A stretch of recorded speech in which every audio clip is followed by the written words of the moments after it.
mjumbe wa bodi ya wadhamini wa klabu ya Simba, jaji mstaafu Thomas Mihayo, mwenyekiti wa klabu na makamu mwenyekiti wa bodi ya wakurugenzi, ndugu yangu Murtaza Mangungu,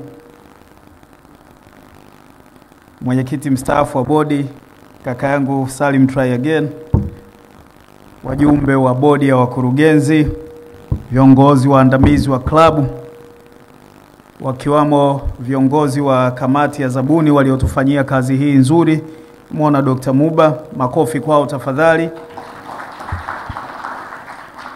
Washindi wetu wa zabuni na wabia wetu wapya, sisi watu wa Simba, washirika wetu wapya kampuni ya Jairuti Investment Company Limited,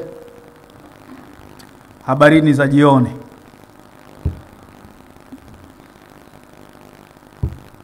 Ndugu zangu, nianze kwa kumshukuru Mwenyezi Mungu kwa kutupa zawadi ya uhai na kutuwezesha kuhudhuria tukio hili la kihistoria jioni hii nzuri ya leo.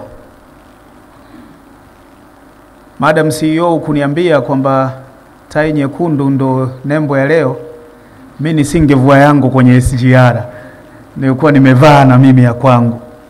Lakini si neno, waliotuwakilisha wametuwakilisha.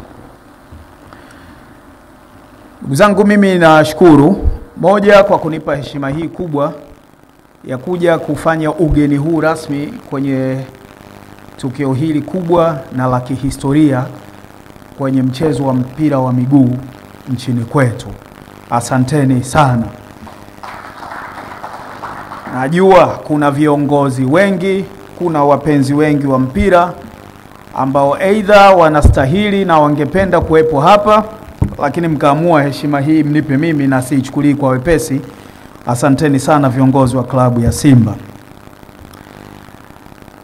Mimi kwa niaba ya serikali, ikiwa kama naibu waziri wa habari, utamaduni, sanaa na michezo, serikali hii ya awamu ya 6 inayoongozwa na Rais Daktari Samia Suluhu Hassan, serikali ambayo imefanya mambo makubwa kwenye shughuli za michezo kiasi kwamba ukisema Rais Samia ni mwanamichezo namba 1, hakuna anayekuwa na wasiwasi na shaka yoyote. Makofi kwa Mheshimiwa Rais tafadhali. Serikali hii ya Dr. Samia Suluhu Hassan imeendelea kusimamia maendeleo ya michezo, na hasa mchezo unaopendwa zaidi duniani, mchezo wa mpira wa miguu, kwa vile unaiweka Tanzania kwenye ramani ya michezo duniani. Wiki moja na kitu iliyopita ndo klabu ya Simba imetajwa kuwa klabu namba 4 barani Afrika. Lakini hilo limekuja kama fanikio la mwisho kati ya haya mengi ambayo yametokea katika kipindi hiki cha miaka 4 cha uongozi wa Mheshimiwa Rais Daktari Samia Suluhu Hassan. Kitakwimu, hakuna wakati wowote nchi hii kwenye historia yake imewahi kufanya vizuri kwenye mchezo wa mpira wa miguu kama hiki.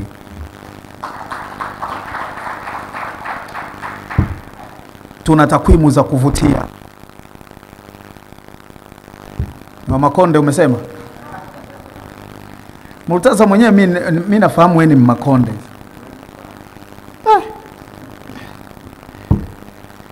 Kutoka kwenye kufanya vizuri kwa klabu zetu mpaka timu zetu za taifa. Juzi Mheshimiwa Waziri wa Habari, Utamaduni, Sanaa na Michezo, Profesa Palamagamba John Aidan Mwaluko Kabudi alikuwa anataja nafasi ambazo timu zetu za taifa zimefuzu kwenye michezo inayoandaliwa na shirikisho la mpira wa miguu barani Afrika. Tumefuzu kwenye mashindano 7 yanayoandaliwa na CAF. Nchi pekee kwenye bara la Afrika ambazo zimeweza kufuzu kwenye nafasi kama sisi ni Senegal na Morocco. Hayo sio mafanikio madogo. Kutoka kama ambavyo ndugu yangu Ahmed ametangulia kusema hapa, kwenye jezi za kushona mpaka huku kwenye kufanya timu 7 zifuzu kwenye mashindano makubwa kabisa yanayoandaliwa na shirikisho la soka barani Afrika CAF. Hii ni safari. Na aidha kuna mahali pazuri tunaelekea ambapo sisi tunaamini kwamba hatujafika, lakini hatuko ambako tulikuwa huko nyuma. Mchezo huu unaendelea kuwa mchezo unaotupa raha mioyoni, unachangia ukuaji wa soko la ajira na uchumi kwa taifa, na kuwa kiunganisho cha Watanzania na kuitangaza nchi yetu kwa wema nje ya mipaka yetu. Kwa kutambua umuhimu huu, serikali inafanya jitihada kubwa kushirikiana na mamlaka zinazosimamia mchezo huu, vilabu vya soka na wadau wengine wote, wakiwemo wapenzi wa mchezo huu kote duniani, ili kufikia malengo ya jumla yanayoweza kufikiwa kupitia mchezo huu kama taifa. Mimi nimeanza kuwa naibu waziri wa wizara hii wakati ule ikiwa Wizara ya Utamaduni, Sanaa na Michezo mwezi Februari mwaka 2023.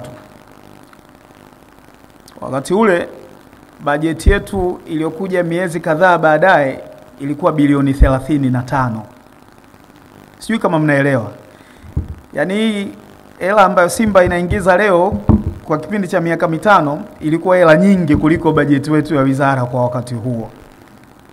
Lakini katika kipindi cha miaka 2 hii bajeti yetu kwanza ilipanda ikawa bilioni 380 na kitu. Na sina lengo la kuireveal sasa hivi kwa sababu hatujaisoma bado, lakini niwahakikishie bajeti yetu mwaka huu inapanda kuliko ilivyokuwa bajeti yetu ya mwaka jana. Makofi kwa Mama Samia tafadhali. Hii inakuja kwa sababu serikali inatengeneza miundombinu ya michezo ambayo tunayo haja nayo sana kwenye nchi hii.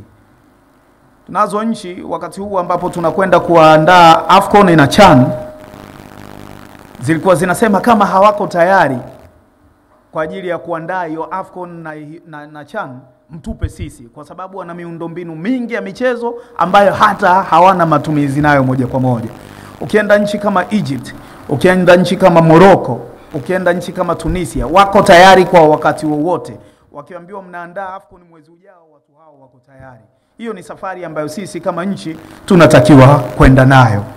Kwa hivyo Mheshimiwa Rais alitupa ridhaa, akatuelekeza na akatuunga mkono kwa kuelekeza fedha zitengwe na zije kwenye wizara yetu ya Habari, Utamaduni, Sanaa na Michezo kwa sasa, ili kuweza kujenga miundombinu mbalimbali ya michezo.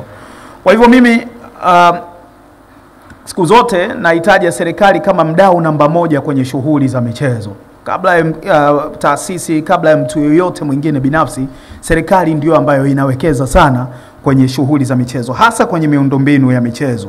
Tuna lengo la kuhakikisha kwamba tunakuwa na viwanja vizuri vinavyoweza kutumika kufanya shughuli za michezo kote nchini, na hili kwa moyo huu na ari ambayo Mheshimiwa Rais Daktari Samia Suluhu Hassan anatupa, naamini litaweza kufanikiwa. Sisi wasaidizi wake tumepanga kutomwangusha Mheshimiwa Rais. Kibinafsi kabisa, mimi nafahamiana na viongozi wengi wa vilabu vikubwa. Watu wa mpira tunajuana. Japokuwa Murtaza anasema mimi ni mtu wa muziki, mimi yoyo, lakini yeye ndo mtu wa mpira. Lakini sio kweli, mimi ni mtu wa mpira kama alivyo yeye. Na kwenye maeneo mengine namzidi. Kuna mahali ananizidi na nakubali, lakini kuna mahali namzidi kwenye baadhi ya maeneo.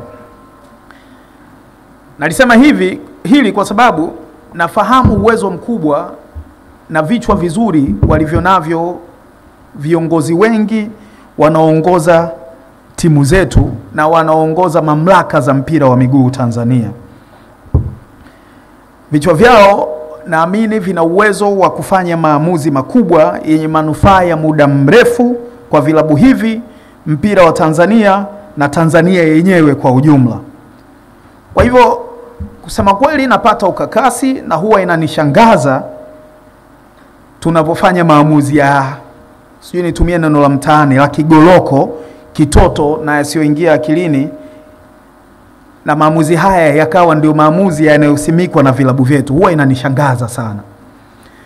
Moja ya mambo ambayo yamekuwa yananishangaza kwa muda mrefu na sijawahi kudecode kwamba tunakwama wapi, ni kwamba nafahamu vilabu hivi vimefikia mahali pa kuendesha shughuli zake kwa weledi wa hali ya juu, na kwa uwezo wa viongozi wetu vilabu hivi vinaweza kuendesha shughuli zake kama vilabu ambavyo sisi tunaviona kama vilabu vya mfano duniani kwa ukubwa wa viwango vyetu, na kila kitu kiwe chenye kuandikika kinaweza kupita kikakagulika na kuwekewa alama za namna kwa namna zinavyokubalika. Sasa wiki 3 zilizopita mimi nimeenda kuzindua uwanja kule Singida, uwanja wa klabu ya Singida Big Stars, klabu ambayo ina miaka michache tu, wote tunafahamu Singida Big Stars sio Simba, sio Yanga, lakini kwa idadi ya watu ninaowafahamu, kwa mfano wapenzi wa Simba ambao wangekuwa tayari kuweka akili kuchangia hali ya kiuchumi na kuhakikisha nyenzo zote zilizoko katika mikono yao zinatumika ili kuhakikisha klabu ya Simba inakuwa na uwanja, inanishangaza kwamba klabu ya Simba haina uwanja mpaka leo. Kwa hivyo hili nililolisikia leo limenitia moyo sana, na kwa kampuni ya Jairuti hili kusema kweli mmesema mambo mengi mazuri, lakini hili la uwanja mimi ndio naona ni jambo la kwanza kabisa ambalo klabu ya Simba inatakiwa kulifanya. Hii ni challenge na wapa wazabuni wetu wapya, lakini na uongozi wa klabu ya Simba na klabu nyingine kubwa nchini hapa kuhakikisha ya kwamba tunakuwa na viwanja vyetu. Hata matatizo mengi yametokea hapa katikati, ni aibu kuona, sio haya ya juzi, ya kabla ya hapo, ya watu kuhama viwanja na kusimangana na vitu vya namna hiyo. Unaona haya yote yasingetokea kama klabu hizi kubwa zingekuwa na viwanja vyake. Ili ni jambo linatia simanzi. Naamini kama kweli mnaupenda mpira wa miguu, kama kweli mnaipenda klabu yetu, hili ni jambo ambalo sasa hivi linatakiwa litoke kwenye makaratasi na liende likawekwe pale kwa vitendo. Tuone matofali, tuone pichi zikitengenezwa, na klabu ya Simba iwe ina uwezo wa kucheza mechi zake angalau hizi za ligi kwenye uwanja wake. Ule uwanja wa KMC una watu 4,000, 6,000, 4,000, 8,000, 8,000. Kwa hiyo tukiwa na kiwanja kina watu 10,000, 12,000, mechi zote zinaweza kuchezwa pale za ndani. Na hizi mechi sasa tunazoenda kucheza na Al Masry, Stellenbosch, uwanja wa serikali huko pale, na tutaweza kuutumia, hakuna mtu yote atakaye uzuia, lakini tuupunguzie matumizi. Na hata uwanja wetu kuharibika kila wakati ni kwa sababu shughuli zote tunataka kuzifanya hapo hapo. Kwa hivyo tukiweza kuupunguzia mzigo wa matumizi kwa sisi kutengeneza viwanja vya timu hizi zetu kubwa, angalau kuwa zinafanya shughuli zake za michezo kule, itafanya tuwe na miundombinu bora ya michezo ambayo tunaitunza kwa kiwango cha juu kabisa. Kwa hivyo nitumie fursa hii kufuatia hayo niliyoyasema hapa nyuma, kuipongeza klabu ya Simba kwa kuendesha mchakato huu wa zabuni kisomi na kisasa namna hii. Jinsi ambavyo Dr. Muba alikuwa anasema hapa, uwazi uliotembea mpaka mzabuni akapatikana, jinsi ambavyo haki ilitendeka na kuhakikisha ya kwamba tunapata mzabuni ambaye anakwenda kuleta manufaa kwa ajili ya klabu yetu na mpira wa nchi hii, ni jambo la kutia moyo sana. Na naamini yote ambayo mlikuwa mmeyakusudia katika utaratibu mzima na mpaka mnampata mkandarasi huyu, mzabuni huyu, naamini atakwenda kutimia, na yale ambayo yalikuwa mioyoni mwenu, ndoto ambazo zilikuwa vichwani vyenu, kwenye vichwa vyenu, mtaziona zikitekelezeka. Mchakato huu unakwenda kuweka historia sio tu kwa klabu yetu, lakini unakwenda kuset benchmark katika uendeshaji wa vilabu vya mpira kisasa hapa nchini. Hongereni sana. Nipongeze klabu na mwekezaji mpya kwa kuongeza thamani ya uwekezaji mpaka kwenye miundombinu ya kimkakati kama ambavyo nimetangulia kusema. Historia ya klabu hii na hasa ujenzi wa kiwanja cha timu na kuwa na ofisi za kisasa zaidi, studio ya kisasa ya uzalishaji wa habari, jengo la matibabu, basi la hadhi linaitwaje? Iriza la mwaka 2025, lakini itoshe kusema ni uwekezaji wa kimkakati uliokuja kwa muda sahihi. Swala la hata rafiki yangu Ahmed anaenda kupata ofisi yake sio swala la kulichukulia kwa wepesi. Makofi kwa kampuni ya Jairuti tafadhali. Serikali kama wadau wakubwa wa soka tumefurahia mafanikio yenu na tutaendelea kuwa walezi wa vilabu vya soka ili kuhakikisha uwekezaji wowote unazingatia thamani ya vilabu vyetu na mchango wake katika soka la Tanzania, Afrika Mashariki, Kati na Afrika kwa ujumla. Ndugu zangu, hayo ndo nilipanga kuyasema siku ya leo, lakini huu ni wakati mzuri. Wakati mzuri, klabu ya Simba imefika hatua ya nusu finali ya kombe la shirikisho, na nitaumwa nikitoka hapa bila kusema lolote. Kwanza hongereni sana, mmetuheshimisha kweli kweli. Lakini kama ambavyo Mheshimiwa Waziri Mkuu alisema jana, slogan imehama kutoka hii tunavuka, na sasa slogan ni hatuishii hapa. Naamini uwezo wa timu ni mkubwa, lakini maarifa ya uongozi ambayo mnayo ya kuhakikisha tunashinda mechi ya finali na ya nusu finali na uchezwa semeni Mungu asikie. Mechi ya nusu finali na uchezwa Zanzibar ya kwanza tarehe 20 na ile itakayokwenda kuchezwa South Africa tarehe 27, tunavuka na tunaingia finali na hatimaye kuchukua kombe hili. Naamini mnafahamu uzito wa jambo lililoko mikononi kwetu. Hili ni jambo la kitaifa, hili ni jambo la nchi.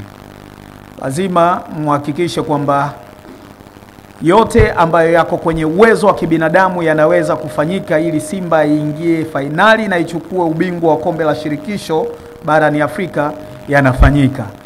Na sisi kama serikali, kama ambavyo tumekuwa tukiwaunga mkono kwenye nyakati zote ambazo mnaiwakilisha nchi, kwenye nyakati zote ambazo mna mahitaji ya moja kwa moja, hatutawaacha hata kwenye hili. Na niwahakikishie mtaungwa mkono kwa kiwango cha juu kabisa kuhakikisha akili zenu, maarifa na uwezo wenu wote unabaki kwenye kuhakikisha mnashinda mechi hizi. Niwatie moyo, sisi tumeangalia mpira na tumeona na tumekuwa tukifuatilia mpaka hizi timu ambazo zimeingia nusu finali ya kombe la shirikisho. Hili kombe linachukulika, kusema kweli, hili jambo linaongeleka, ama sio jamani? Kwa hivyo mimi niwatie moyo na niwatakie kila laheri. Tuko nyuma yenu na tutaandamana kwenye safari nyingi kati ya hizi zilizobaki kuhakikisha mnapata joto la serikali na kuhakikisha mnashinda ubingwa huu wa shirikisho la soka barani Afrika. Asanteni sana, Mungu awabariki. Simba hatuishii hapa. Mungu awabariki sana.